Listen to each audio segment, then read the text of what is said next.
Hi guys, long time no see, or yeah, I guess it is long time no see because I haven't filmed one of these video reflections in quite a while, I think.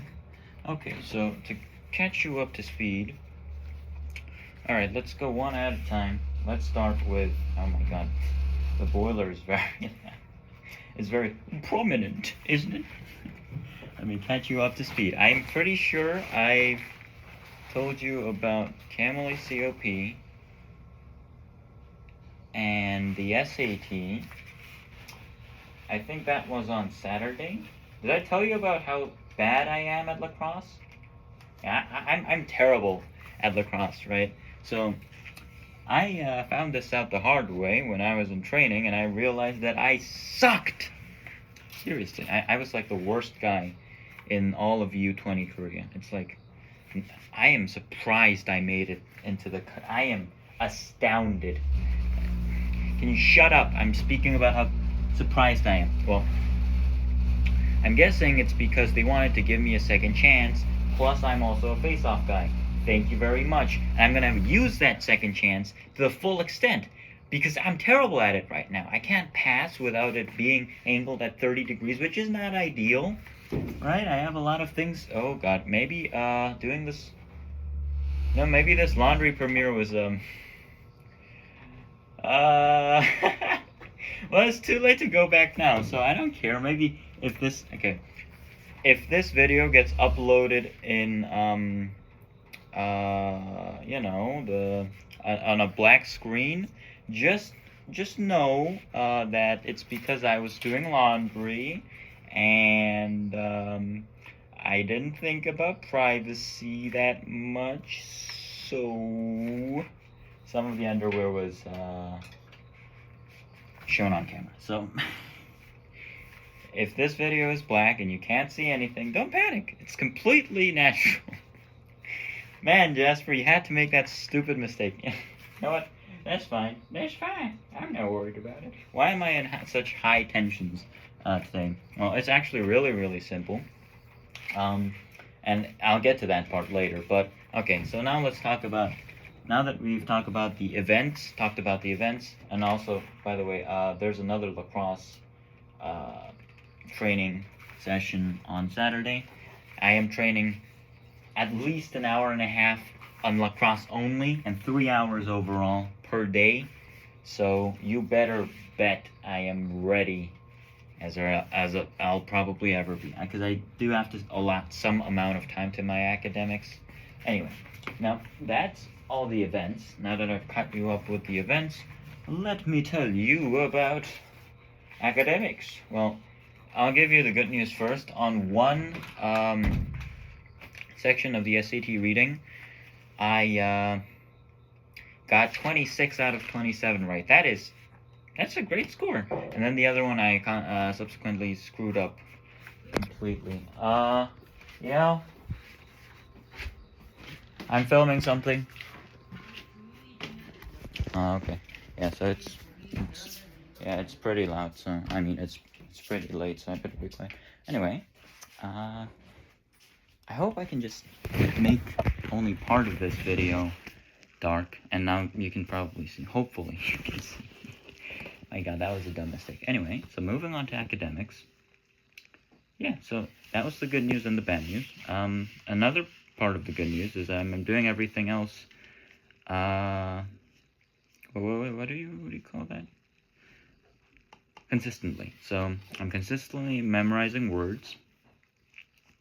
I am consistently reviewing grammar and reading skills and practicing. So I'm staying consistent. And next week is the week before the test. Am I getting straight 1600s or 1580s or 1590s? No, of course not. We are, let's just say, slightly distant, just slightly distant from those scores, but no problem. Next week is going to be a, let's put it this way. I'm going to spend a lot of time, not more time than I am already spending, but much more time on just doing tests, practice tests. I'm going to do 2 practice tests a day for every single day of next week. And that should probably do the trick, because I am very close to being perfect. I can get all the hard questions right. It's just a matter of if I make mistakes and how much time allocation I can do. Because as long as I don't make fatal mistake, okay, so let's just put it this way. If I get grammar, which is almost complete straight, then I at least I only have 2 questions wrong out of the 54. If I cut back on mistakes and I don't make meaningless mistakes, then I basically get a perfect score. So, well, I know all the excuses. I never get anything wrong because I don't know it. It's all mistakes. But that is the case, and I do think that it's important to acknowledge that making mistakes is the big problem. And because that has a very simple strategy to combat that. It's called practice with practice tests. Because that's the best way that you're going to have this most similar environment and test your capabilities to its full potential. Anyway, and that as a result will lessen mistakes or make them much more scarce. Anyway, so that's academics for SAT. And then for AP physics, now that I say AP physics, I remember that I have not done a single ounce of AP calculus, which that can't be good. So on Saturday I can't study. Sunday is a bit difficult. Sunday I can study. So I guess I'll have to study tomorrow. Tomorrow's Friday, and Friday I always give myself some time to play around.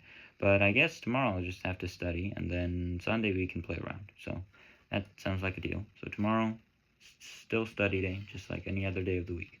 But I guess I'll do have to go to the study cafe because libraries are closing tomorrow. Anyway, that's my life. But yes, AP Physics. We have now approached and entered ENM, which is electricity and magnetics. Is that the correct? Well, it's close enough. But yes, now we're starting with Coulomb's law, which I already know, and electric potential, which I already know, and electric field, which I already know.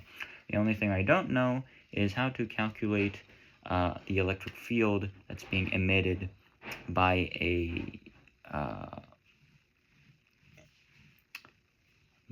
surface or a mass. Not a mass, but of something that has volume. If something that has volume, it becomes very tricky because it involves integration, and that's annoying. But it's actually surprisingly similar to how you approach a rotational inertia problem. So I've just made a sort of a review for rotational inertia. Wasn't that hard, but thank you. Yes, I do work. Yes. But yeah, so rotational inertia. I think I've now completely mastered the idea of rotational inertia. But then again, it is sort of the basic way rotational inertia questions become difficult is to amp up the creativity difficulty. So it's no rotational inertia problem is difficult in the functionality. It's difficult because it requires your creativity for making equations for integration, right? You get the idea. That's not the hard part. The hard part's fitting the idea by making an equation that fits. That's the hard part. Anyway, with that aside, so that was AP Physics. Not much else happened there. Honestly, there's not much else to happen. Tomorrow I'll do a bit of AP Physics and a bit of AP Calculus, but I'm going to allot most of my time to the SAT. No, I won't, because I probably won't have time. Blah, blah, blah, whatever. That's tomorrow Jasper's problem. Future me will thank me for working out, but he will not thank me for being impromptu. Anyway, now moving on. Why am I excited? Well, that, my friend, comes to my first successful order. It's completed, completely tied up. Okay, I sent my print. She received it. She's some college, soon-to-be graduate. Whatever. She received it. It was for a graduation show, not show, graduation display. She's in some kind of designing she's some design major. Anyway, so I sent it. She loves the print. She says she told every one of her friends, I mean, she showed her friends, and then they all said, where'd you get it? And then she gave them my contact. So that's great. More future customers, yeah. But no, she just said she really liked the print. She complimented me a lot, and that increased my self-morale. So that's great. That's just a treat. And then I'm also working on my second project, which is this wing rudder thing. It's a project that it also happens to be for a university, but this time it's for grad school. I like grad school students because they are not thrifty. It's not their money, so they don't care. But anyway, yeah, so surprisingly they wanted the wings and the rudders in yellow, which is, I mean, that wouldn't be my first choice of color, but okay. I mean, it's their project, so I don't choose it, but whatever. So yeah, they chose yellow, and the print's swimming along. It's going great, and it's actually pretty fun because it's a gamble. I'm printing 6 rudder pieces at once. Each one costs 750 grams of filament. Oh, and you can bet that it's an absolute gamble. If one print screws up, all 6 become absolutely useless. But it does decrease printing time and increase efficiency. So that's the route we're taking. I have full trust in Bamboo Lab. If they betray me, it's on them, not my fault. Anyway, I'm having just a jolly time printing these things. And then I think I also have a future possible third customer. This guy's also from grad school. I love grad school kids. They're like, I gotta do something for my project. What do I do? Well, I have this $500 lying around, and it's, well, technically not my money, and it's not like I can spend it on my game cards. So how about I just give this money to someone else and let them do my grad school project for me? I mean, yeah, I did undermine them a lot, and that's probably not how it works for everybody, but this kid definitely is one of those guys. Yeah, so this grad school student, I charged him just bonker prices, and he was like, okay, well, we can do that. We have a lot of money. And I'm like, okay, well, I mean, that sounds great. It's some kind of test. They want 10 of each kind of filament. Ouch. So I was like, okay, I mean, I can do that. And they were like, okay, that sounds great. Let me just contact my professor, and then I'll get back to you. And so tomorrow, hopefully, we have our third deal. Anyway, that's about it. I would also like to mention for future Jasper that I am working out a lot. And so hopefully it all pays out and we all have a happy end in... Okay, that joke was inappropriate. Let me scrap that. Anyway, that's basically it.